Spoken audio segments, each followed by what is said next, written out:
Assalamualaikum warahmatullahi wabarakatuh.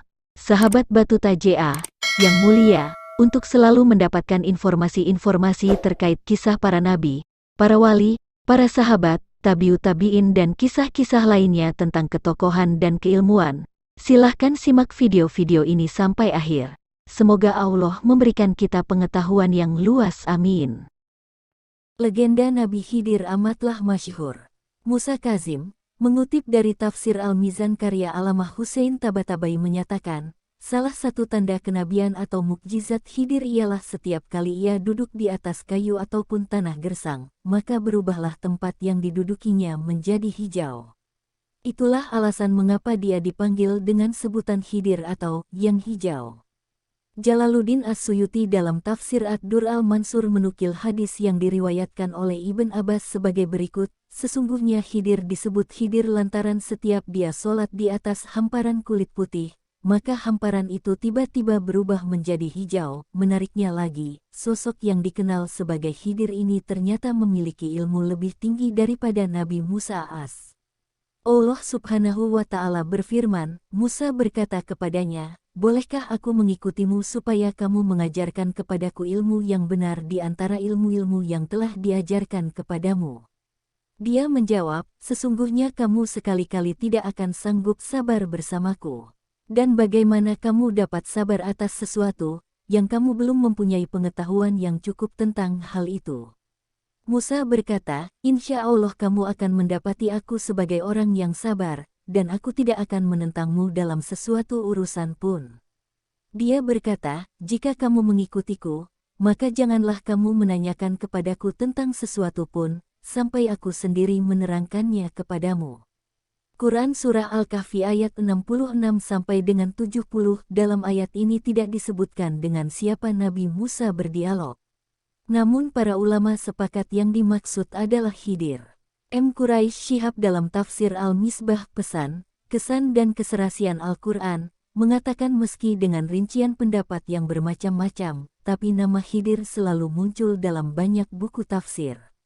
Menurut Musa Kazim dalam bukunya berjudul, Belajar Menjadi Sufi, nama Nabi Khidir yang sebenarnya adalah Talia bin Malik bin Abir bin Arfashad bin Sam atau Sem bin Nuh. Ia adalah seorang anak raja pada zaman kenabian Zulkarnain alaihi salam. Dia memutuskan melepaskan singgasananya demi menjadi hamba Allah Subhanahu wa Ta'ala. Musa Kazim menyebut Nabi Khidir terlahir sebagai seorang pangeran. Ia sebenarnya sudah mendapatkan semua kemewahan dunia yang diinginkannya. Tapi keinginan Khidir bukan itu. Dia ingin sesuatu yang sempurna, yang abadi, yang bisa menjawab segala ketakpuasan sekali untuk selamanya. Tapi, dia juga sadar bahwa dunia ini terlalu licin untuk keinginan besarnya itu. Toh singgasana bisa lapuk, kekayaan bisa hangus, kecantikan bisa memudar, hasrat bisa surut, umur lebih-lebih. Tapi jiwanya sudah terlanjur gelisah. Pasti ada sesuatu seperti yang dia inginkan itu.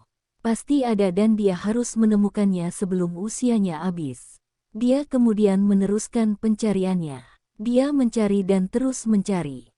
Hingga akhirnya dia berhenti di sebuah titik, dia menemukan Tuhan. Awalnya dia hanya melihat kehadiran Tuhan pada hal-hal yang tampak besar di mata, pada awan yang berarak, pada langit yang tak bertiang, pada bumi yang membentang, pada sungai yang berkelok, pada burung yang melayang, pada manusia yang beragam. Dia terpukau dan mulai menenggelamkan dirinya dalam kebaktian. Ini wujud syukurnya. Dari situ, ia mulai merasakan kejernihan hati dan pikiran, merasa mulai terhubung langsung dengan Tuhan yang tinggi. Dia juga senang bisa menyadari betapa kasih sayang dan perhatian Tuhan terus menyokong kehidupannya, membuatnya bisa hadir dan menikmati segala yang ada di dunia ini, dari sebelumnya tak pernah ada sama sekali. Dia lalu semakin tenggelam dalam peribadatan. Syukurnya menjadi tak putus-putus. Hingga suatu ketika, dia tiba-tiba merasa seperti orang yang sedang digulung tsunami kesadaran baru.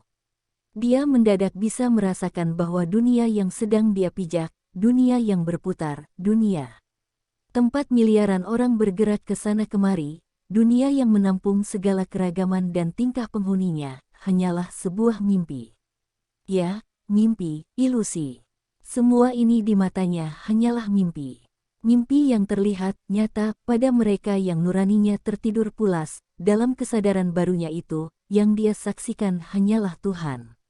Dia bisa melihat Tuhan hadir di segala penjuru, di tikungan jalan, di tembok yang tegak, pada laut yang bergelok, pada tubuhnya sendiri. Dia bisa merasakan Tuhan hadir di kedua matanya, dalam desah napasnya, pada lengkung alisnya, pada pori-pori wajahnya, dalam detak jantungnya, dalam denyut nadinya, bahkan lebih dekat lagi. Dia terpesona dengan semua itu sebelum akhirnya menyadari betapa dia tidak bisa lagi mengenali dirinya. Dia bahkan tak mampu berkata-kata lagi. Dia bisa layaknya buih yang pingsan dalam dekapan samudera. Tapi dalam kesadarannya yang baru itu, dan perasaan dekat dan akrab kepada Tuhan yang menyertainya, dia masih goyah seperti nyiur di tepi pantai. Dia belum mampu mengendalikan kesadaran barunya itu sepenuhnya. Dia belum bisa berlama-lama dalam kemesraan dengan Tuhan.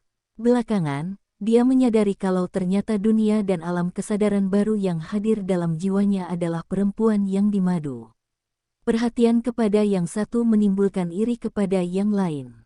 Dia harus memilih. Dan pilihannya jatuh pada yang terakhir. Dia ingin sebuah kemesraan abadi dengan Tuhan yang kuasa, apapun ongkosnya. Dia ingin tak ada lagi mendengar kata perpisahan. Dia mendambakan kebaktian abadi. Tuhan yang kaya rupanya menjawab semua keinginannya. Zat Agung menarik jiwanya ke kerajaannya, mendudukkannya di dekat singgasana sebelum akhirnya mengambil alih seluruh dirinya dan menjadikannya seorang hamba di antara hamba-hamba kami, yang telah kami berikan kepadanya rahmat dari sisi kami, dan yang telah kami ajarkan kepadanya ilmu dari sisi kami. Jalannya kini sudah terbuka lebar. Ilmu langsung dari Tuhan membuat dia bisa menahan kematian tak kunjung bisa mendekatinya, hingga hari ini.